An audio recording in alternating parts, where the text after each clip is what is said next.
Welcome to our college briefing show. Today, we're diving into a heated debate at Harvard University, where concerns over Chinese influence have led the U.S. government to threaten major restrictions, including blocking foreign students, sparking worries about academic freedom and international collaboration. Next, we have a heartwarming yet challenging story from the Netherlands, where a woman's innovative news bike was stolen, but her spirit and her community's story continue to inspire resilience.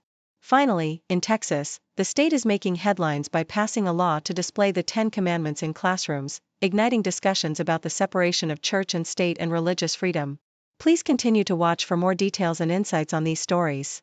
The New York Times vividly portrays Harvard University's deep-rooted Chinese connections, highlighting both its long-standing research collaborations and the influence it has garnered in international affairs. The university's partnerships, including academic centers focused on China and significant financial donations, have historically boosted its prestige and global standing.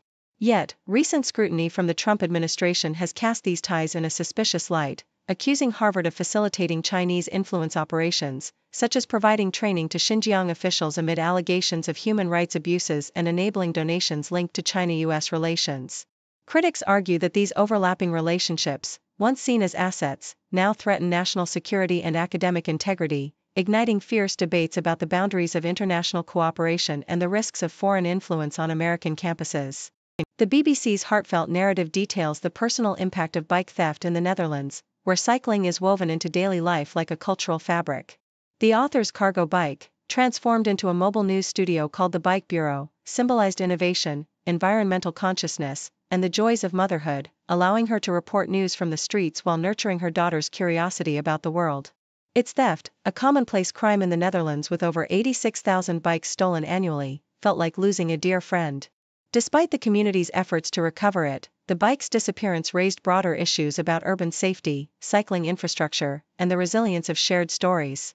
The loss underscored how a single bicycle could embody independence, community, and the power of authentic storytelling, leaving an indelible mark on the author's life and work. Deutsche Welle's report sharply captures the escalating political clash between President Trump and Harvard University, emphasizing the administration's efforts to restrict foreign student enrollment and impose sweeping reforms. Trump's disparaging remarks about Harvard's ideological leanings have led to threats of withdrawing federal funding, including a controversial move to revoke Harvard's license to admit international students, potentially affecting thousands and jeopardizing its revenue from tuition and endowments. Harvard's spirited legal resistance underscores its financial strength and commitment to academic freedom, even as the government demands reforms aimed at curbing perceived left-wing dominance and promoting American values. This confrontation signals a broader ideological battle over higher education, free speech, and national security, with the outcome poised to reshape the landscape of elite American universities.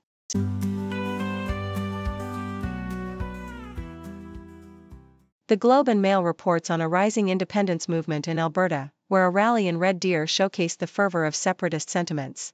The event, led by Cameron Davies of the rebranded Republican Party of Alberta, drew approximately 400 attendees who waved Alberta flags but no Canadian maple leaves, signaling a desire for provincial autonomy. The movement is fueled by frustrations with Ottawa's energy policies, social issues, and perceived neglect, with some supporters like Paul Newman believing independence could lead to greater prosperity and financial freedom. Premier Danielle Smith's legislative efforts to facilitate a referendum on independence and her nuanced stance of advocating for a sovereign Alberta within Canada have further emboldened the separatist discourse, which has historical roots but has gained renewed momentum amid recent political tensions. Prominent figures like Gordon Kessler, a former Alberta legislator, have voiced strong anti-Canadian sentiments, warning of economic oppression and urging unity among separatists. Meanwhile, the Toronto Star discusses Texas's legislative push to display the Ten Commandments in public school classrooms, a move that reflects the state's ongoing efforts to intertwine religion with public education. The bill, which has passed a significant vote in the Republican-controlled House and is expected to be signed by Governor Greg Abbott, aims to reinforce the religious foundations of American history. Critics argue that this measure infringes on religious freedom and could violate the separation of church and state, especially since Texas's diverse student body includes many faiths. The bill mandates the display of a specific version of the commandments, raising concerns about the exclusion of other religious texts and translations, and adding to the broader debate over religious influence in public institutions. The move aligns with similar laws in Louisiana and Arkansas, though legal challenges threaten their implementation, highlighting the ongoing cultural clash over religion's role in American public life. The Australian Broadcasting Corporation details the poignant dilemma faced by John Griffiths, a former scientist contemplating traveling to Switzerland to access voluntary assisted dying, VAD, amid fears of developing dementia. With Australian laws still evolving and no legal options for assisted death within the country, Griffiths considers a one-way trip to Switzerland, where euthanasia is permitted regardless of citizenship. His concern centers on maintaining mental capacity to make such a decision, as dementia could render him ineligible later. The article explores the complex ethical, legal, and philosophical issues surrounding VAD, especially for dementia patients, including the challenges of assessing mental capacity, the validity of advance directives, and the emotional toll on families. While some countries like the Netherlands and Belgium have adopted policies allowing advance requests for euthanasia, societal and familial resistance remains strong. Griffiths' story underscores the profound personal and societal questions about autonomy, quality of life, and the limits of medical and legal frameworks in end-of-life care.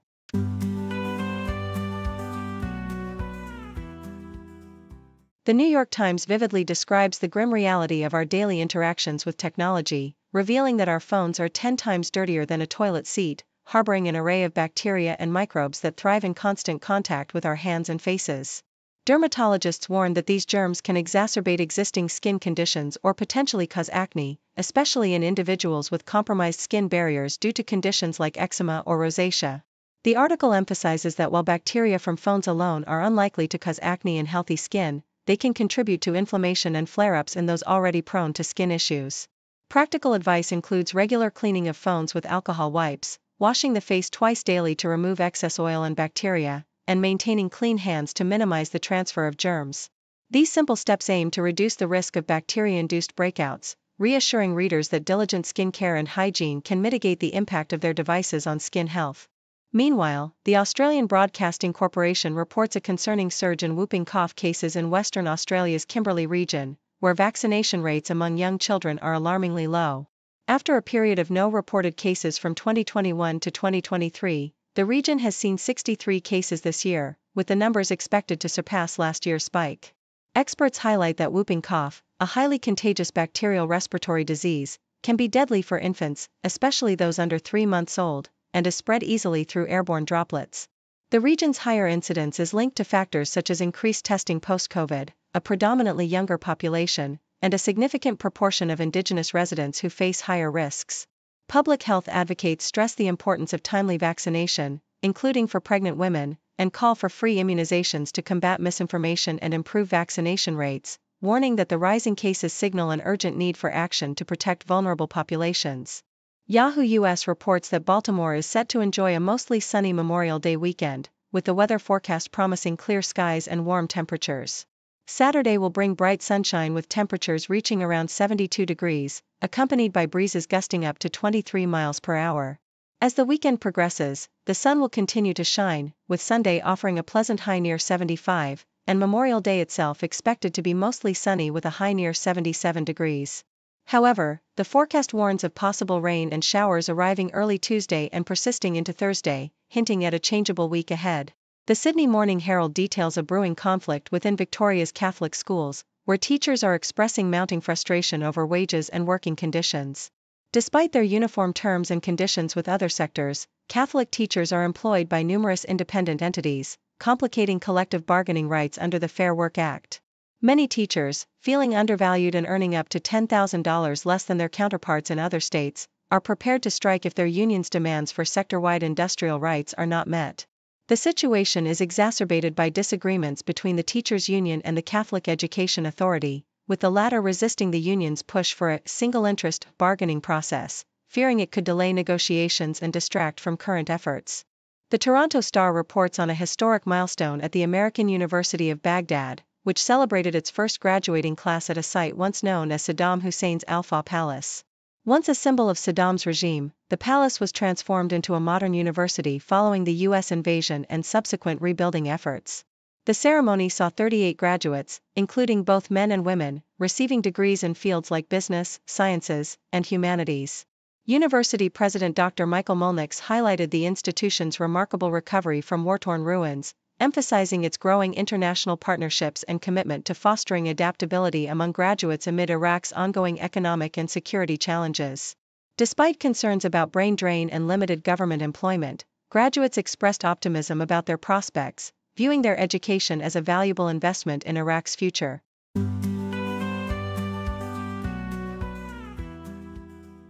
The New Messiah Christian Academy, reported by Yahoo US, is a fresh educational initiative led by Dan Thompson, a seasoned administrator with 35 years of experience at Calvary Christian Academy. Thompson, motivated by concerns over church leadership and a desire for a new beginning, is spearheading the development of a pre-K through 12th grade Christian school in Fort Ashby, West Virginia. The school aims to open by early September, utilizing the former Frankfurt Intermediate School building, which offers ample space and amenities suitable for a growing student body. With a focus on Christian values rooted in the biblical phrase, "In the beginning, God created," the Academy plans to incorporate a homeschool umbrella, sports, and community engagement, all while maintaining strict adherence to state regulations and offering affordable tuition supported by scholarships and aid programs. Community members like Caitlin Crabtree and Heather Haynes express enthusiasm for the new school, viewing it as a positive and necessary alternative to existing options, and Thompson emphasizes the importance of financial support and community involvement to realize this vision. CBC's report on Ontario Teachers' Rally highlights the ongoing struggle for adequate education funding in Canada's most populous province. Despite the province's record $30.3 billion investment in education for 2025 to 2026, educators and parents argue that the funds are insufficient to meet the rising needs of students, particularly in mental health, safety, and class sizes. Teachers like Mary Fraser Hamilton point out that inflation-adjusted funding has effectively decreased, leading to larger classes and teachers taking on roles beyond their scope. Investigations into school board spending, including the Toronto District School Board's financial mismanagement and deficit, have sparked controversy, with critics accusing the government of shifting responsibility for underfunding onto local boards. Leaders like NDP's Marit Stiles and OSSTF's Karen Littlewood condemn the government's approach, emphasizing that the chronic underfunding hampers educational quality and student well-being, with students like Raheem White experiencing the tangible effects of overcrowded classrooms. The Australian Broadcasting Corporation reports on groundbreaking efforts to address the significant gaps in female athlete health research led by the Australian Institute of Sport, AIS.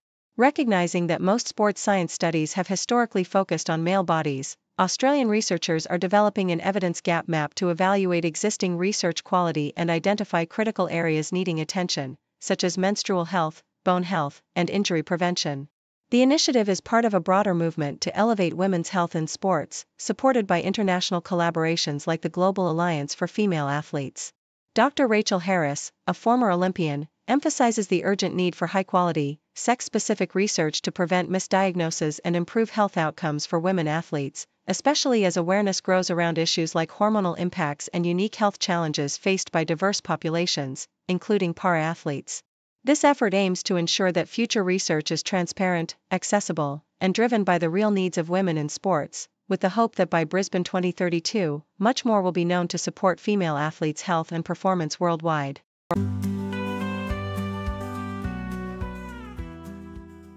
Australian Broadcasting Corporation highlights how more artists are pulling a Swiftie, inspired by Taylor Swift's strategic re-recordings of her albums to regain control of her masters after her former label sold her original recordings without her consent. Pete Murray, a seasoned musician, echoes this movement by releasing new versions of his classic hits, emphasizing the importance of artists owning their work in an industry historically skewed in favor of labels. Swift's bold stance in 2019, when she publicly condemned her former label for selling her masters and began re-recording her albums as Taylor's version, has empowered countless artists to challenge the traditional power dynamics and reclaim their creative legacies. The phenomenon dates back to the 1950s with the Everly Brothers, who re-recorded their hits to compete with their original recordings, revealing early risks and prompting contractual clauses to prevent such re-recordings. Modern legal complexities arise because while artists own the songwriting copyrights, the master recordings are typically owned by labels, forcing artists like Murray to wait years before re-recording.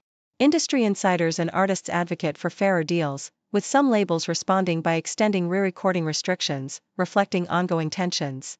The movement signifies a shift toward artists asserting independence and ownership, driven by high-profile cases and a broader push for equitable treatment in the music industry. Thank you for tuning in. The content above showcases the latest briefing reports and analytical synopses, thoughtfully curated by the 6Do team. These insights stem from a wide array of reputable media outlets, think tanks, government sources, and specialized experts worldwide. We encourage you to explore these sources for a comprehensive perspective. Keep in mind that while the content may not always align with the official standpoint of 6Do Brief, it's not meant to be taken as absolute directives for decision-making. Comprising seasoned media professionals, learned scholars, and accomplished scientists, the 6Do team embodies a trailblazing, fully independent media entity. To customize 6Do Brief to meet your professional needs, you have the option to subscribe to a diverse array of briefings on our website, 6dobrief.com. Regardless of your location, you can conveniently receive 6Do Brief via email. Great Dragon wakes ancient streets, leading change with modern beats. Cities rise and towers peak, new dawn breaking, bold and sleek. From the Great Wall to Shanghai, progress moves as kites fly high. Tech and trade, it's all in play, future shines brighter every day. Great Dragon will change, the cars marching strong with mighty force. New era, new wave, fast-paced day, history made in full display.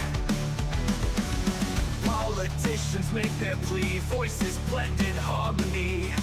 Policies for growth and peace, ambitions never cease. Dreams of silk and digital, bridging gaps from old to new. Fortunes build and bonds renew, nations strengthen, bold review. Traditions hold, but minds explore, east meets west and knowledge door. Complex world they navigate, China's power demonstrates.